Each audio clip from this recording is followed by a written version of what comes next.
আরে লাল তীরের হলুদ রসে ভরা ভাই, একবার খাইলে সারা জীবন মনে থাকে ভাই। আরে আব্দুল আউয়াল মিন্টু সাহেবকে সালাম জানাইলাম, আরে আব্দুল আউয়াল মিন্টু সাহেবকে সালাম জানাইলাম।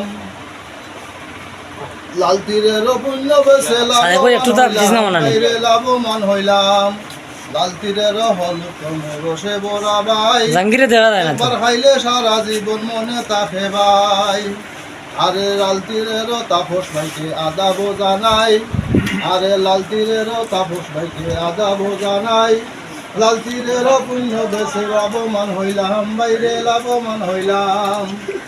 আরে লাল তীরের হলুদ রসে ভরা ভাই, একবার খাইলে সারা জীবন মনে থাকে ভাই। আরে লাল তীরের চেয়ারম্যান সাহেবকে সালাম জানাই, আমরা সবাই কৃষক বাইরে একবার